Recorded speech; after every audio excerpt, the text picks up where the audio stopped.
Cleveland. Now, you saw the score at the bottom of your screen a moment ago. We got a good one going on there. And we'll keep you abreast of how that one shakes out. Now on first down, he'll drop to throw it. And bulldozing his way through. And that is incomplete. I remember a coach telling me a long time ago the difference between playing corner and safety in the NFL. Corner is like the Autobahn. Everybody just flying by, and these corners have been really busy in this game, although they got it done on the last play. On the last play, yes, but there have been some good numbers put up against him offensively. Now he'll look to throw here on 2nd and 10. And this time he's got the hook up. It's complete. And he slips up past the 45 before being tackled. The Steelers able to pick up 18 yards there. His position, and he's listed as a tight end, but he certainly doesn't run like one, and that's what we're seeing more and more coming into the league. Those guys who can run, make plays after the catch, and gain that additional yardage. And using that speed there to turn it into a pretty nice little gain. Wide open receiver complete. And he'll go down, but not before getting this inside the 30. A very solid gain of 27. And with that last play, he's now up over that 300-yard mark. And in today's NFL, it almost feels routine. And I hate that when you talk about a 300-yard passing game. To me, 300 yards still signifies excellence, and he's achieved that in this performance. And they'll go on the ground.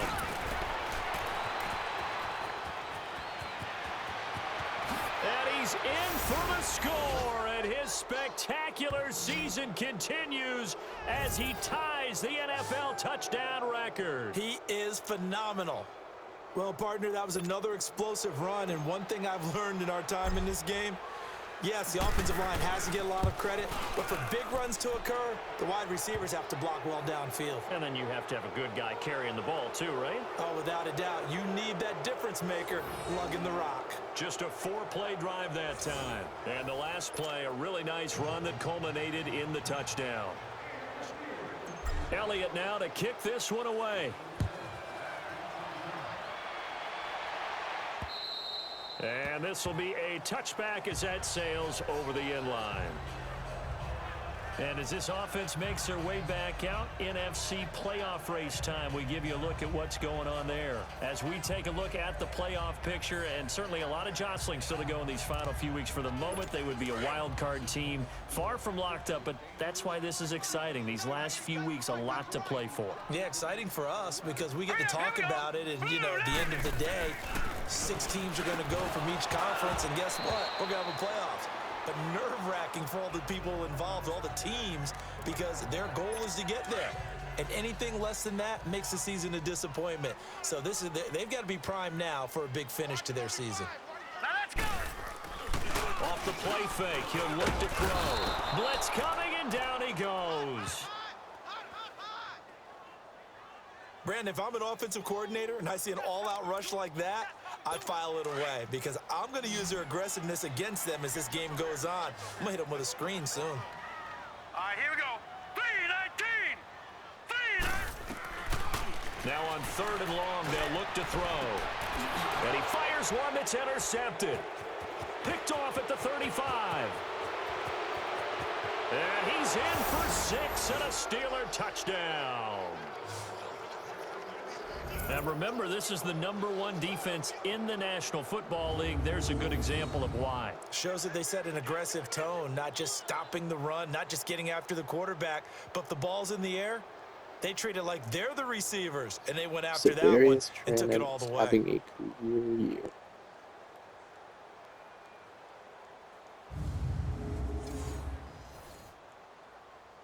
year. Elliott on for the extra point.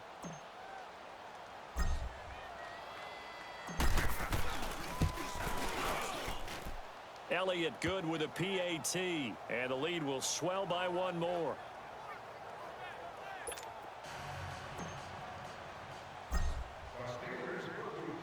So they'll get another shot on offense following that pick 6, and now the kick is away. And that'll carry over the back line of the end zone for a touchback. And here comes Tennessee as they get set to take the field. And they just had that pick six. I guess the only positive maybe of them returning that for a touchdown. This offense right back out onto the field to try to make up for it. I like that because now it doesn't give them a chance to go to the bench and really settle, to sit there and kind of seethe over the idea that they turned the ball over previously. Right back out there. It's almost like hopping right back on the bike after falling over. See if they can get the ball moving again. Yeah, we'll see if they can do it here. Looking to throw. And incomplete there. A nice hit. Jars the ball free and brings up third down. We saw this a lot in the first half, and it continues. These receivers just not able to get much separation. So that means they have to win the 50-50 balls. They've got to go up with the defender and find a way to start coming down with them. And this time, contact and another incomplete pass. Throwing the out route incomplete. It's Paul. They get 9 out of that one, and as a result, the drive continues. Nice catch right there. Brings to mind the sentence, when in doubt, find your veterans. I used to laugh back in the day when they would call guys like him crafty veterans. You get up in your 30s, you're still playing receiver, but you're around that long at that position, you're doing something right. Just remember this. When he was young, he thought the crafty veteran was simply a guy who couldn't run anymore. Now he understands a little bit better. He'll look to throw. And he drops it incomplete, and their struggles continue here. Fair to say, hasn't been his best game throwing the football, but also not getting a lot of help out there either. Yeah, you nailed it pretty well, He's got to throw it better, got to get more help. Obviously one that should have been caught. They got to find a way to bring those two elements together so they can make some progress in this one. And now the third down throw incomplete as well. Well, we're into the second half now. This is an offense that continues to struggle to sustain a drive. Looks like they're just totally out of sync, whether they're running the ball, passing the ball like we saw there. I don't know, the rhythm seems off. So a change of possession here on the punt. And the offense will take over with a new set of downs. Now we get a peek at the captain of this offense heading back out there. And they must have seen something leading up to this one that said, hey, we're going to be able to go deep because they've gone deep with a lot of success. And pick your phrase, pick your code words, your buzzwords, whatever, vertical stretch, deep passes, go routes, right? What's that route you love? What's that route you love? 4 verts. 4 verts. All of it working.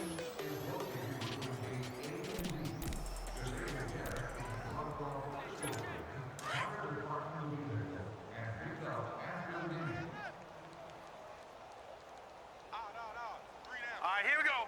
Green, 39. Back to throw now on first down. Big hold of the 30. Oh, he's got a man wide open, complete. And he'll get this all the way up to the 42-yard line. That one goes for 24 yards. If you're going to blitz, likely going to leave you in man coverage with this guy, and that is less than ideal. It is because just about any offense that has an elite receiver, if you blitz and have him in man coverage, you're going to him, even if he has an elite defender on him, because he usually knows where the ball is before the defender does. And he'll get it into enemy territory just across midfield at the 49. 10 yards on the pickup there, and it'll be second down. One of the selling points of the in route is it gives the quarterback a really nice sight line to his receiver and almost on a direct shot able to throw the ball into the middle of the field and have a great chance of success as they did on that play. Back to throw here. And he almost intercepted it. They haven't picked a ball off yet. That probably should have been their first. And it's third down now. They got the win last week despite not having any interceptions. Tried to come up with one there, could not. But there's a stat category called PBU, pass breakup. That's important too, and they got one. Yeah, there's no... And I think he's going to go. They're not going to get him. And he is into the end zone, and the touchdown record is now all his. Well, they were just hoping that run would pick up the first. They got the whole enchilada. And I'm so used to teams on third down, doesn't matter how far they need for a first down, throwing the ball. Instead, they run it, and as you said, picked up the first down, and then some, and then some. In fact, everything, all the way for a touchdown. Terrific play. Elliott now to kick this one away. And this will not be returnable. It's out of the back of the end zone for a touchback.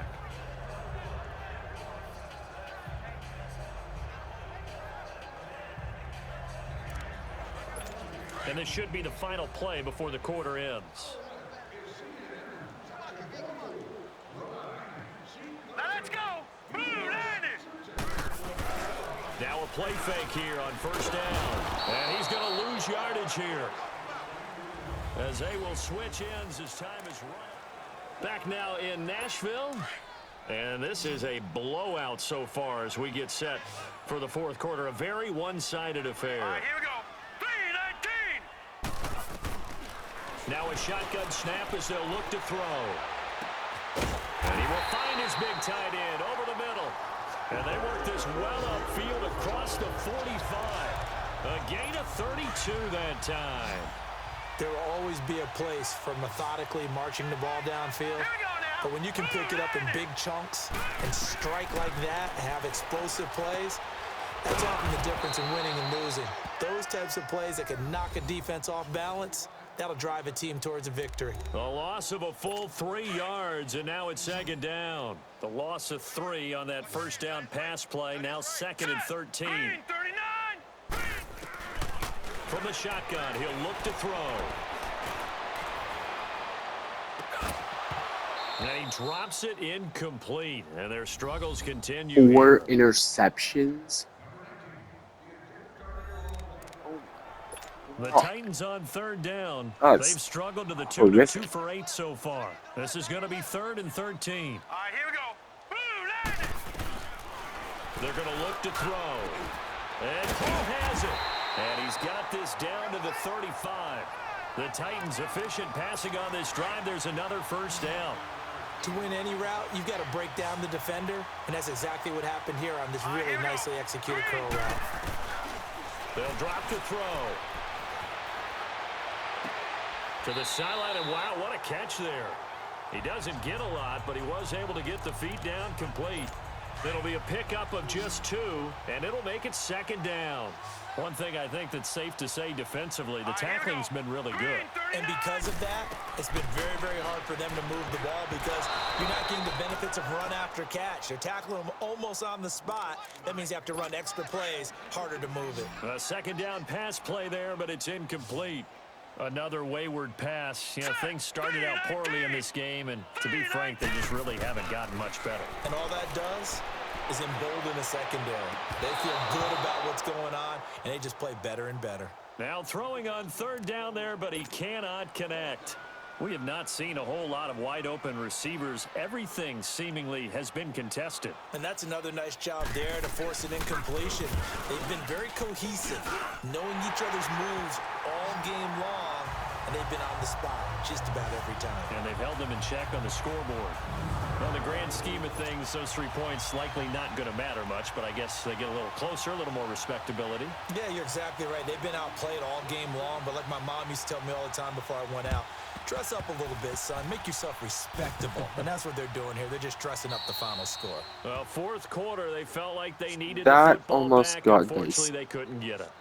And I know we brought analytics into the game, and someone has said here that the data says that when a team's expecting an onside kick, 80% of the time, the team expecting it, they do actually recover the ball, which is what we saw here. I just wonder if that number is much more of an anecdotal type of a number, kind of like when the coaches tell us, well, when you score on special teams, 93% of the time you win the game. I'm still waiting to see that number is empirical. And when do they start thinking about burning these timeouts? They've got all 3 still defensively. To me, you have to start right now. Here's the time, and that means you've got to stop them on defense, not give up the yardage, use your timeouts in order to get the ball back and try and score yourself. But now is the time to start using those timeouts. And keep in mind, it'll also stop the clock at the 2-minute warning. That one, 28 yards on the ground. So operating from Tennessee territory now. Here's first and 10 at the 23. Here's a play fake as they set up to throw. Pressure comes, and the Titans able to bring him down. Hindsight is 20/20, partner. Maybe they should have kept it on the ground again. Well, it almost looked like the O-line was run blocking again. I mean, they opened up a big hole last time. This time they opened up a hole, and the quarterback got sacked. They'll set up to throw. And a little floater there, but it'll wind up incomplete, falling to the ground. But there was no trace of nervousness there. He was able to diagnose that play from his linebacker position, stay in excellent coverage, and bat the ball away. He'll drop to throw.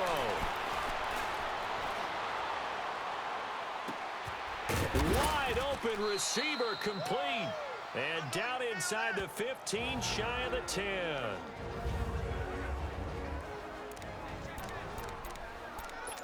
So the Steelers with the football as we get you reset. And they have just about put this one on ice as they've got it here, 1st and 10. Set. Green 39. Green 39. They'll look to throw now on 1st down. That is caught at the 7-yard line. And they are going to score again. Yet another touchdown as they just add to their totals. And for them, this train, it just keeps rolling, doesn't it? Well on their way to yet another victory. Yeah, it's almost a runaway, isn't it? And you just wonder how anyone could stop this. They got full momentum going, full confidence going. But it's not just their own confidence that is leading them. It's the lack of confidence against their opponents now because they see them coming and think, we've got no shot to beat this team. A drive that time of 6 plays, and it ends with a Pittsburgh touchdown. Elliott now to kick this one away. This is taken at his 4. And he'll take this across the 25, couple extra yards up to the 27-yard line. The Titans offense now, they get set to head back out here. They've lost this one. Their offense has struggled. Do they try to put together something here at the end just to take into next week? Yeah, sometimes teams want to do that and coaches want to. I remember one time I was on a team and we were losing late in a game like this, and you knew it was lost. It was over, right?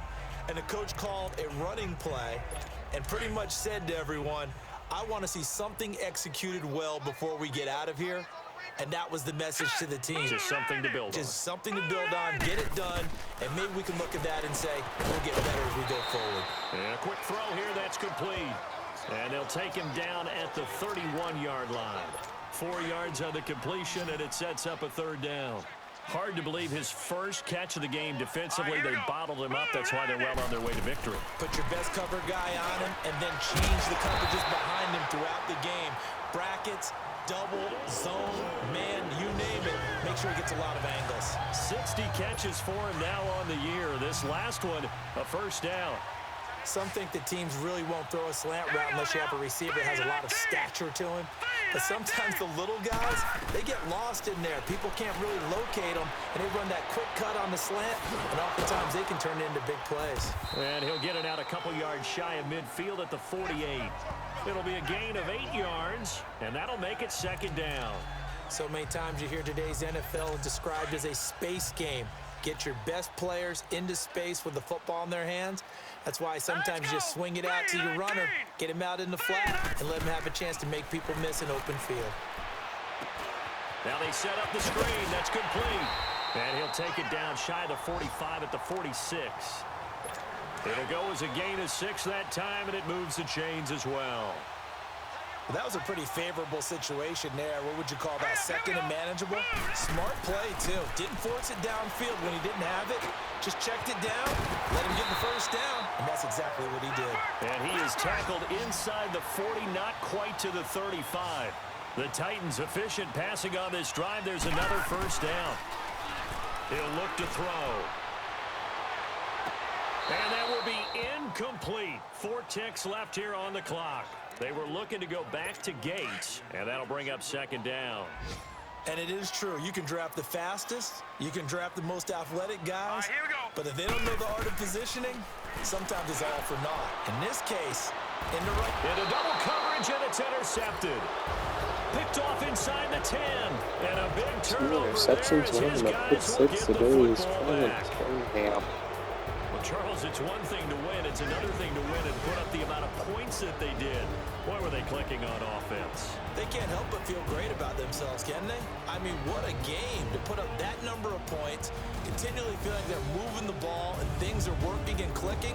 They think that they can bottle this and carry it with them. And as an offensive coordinator, you just don't think you can do anything wrong. Whatever you call, run, pass, it's all going to work. That's called being in the zone. So for Pittsburgh, the streak lives as they move to 13-0 now on the year. And they'll head back home next week to take on the Houston Texans. Meanwhile, for the Titans, they can ill afford to drop too many more as they fall to 7-6 on the year. And they'll be at home for one next week as the Baltimore Ravens come to town. Thanks for...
Very curious to see who's going to get Offensive Player of the Week this week. As for Defensive Player of the Week,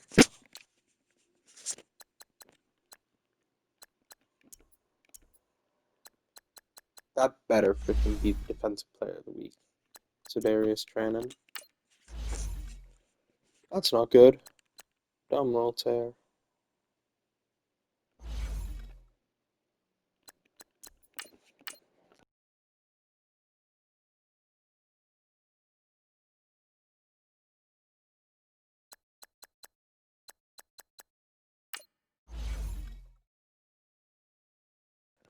Russell Page. Oh my. Russell Page upstarts Mr. Gunn and Mr. Parker. Phew, I don't know about that. But okay. And Sedarius Tranum gets his defensive player. What's his stat line for this year?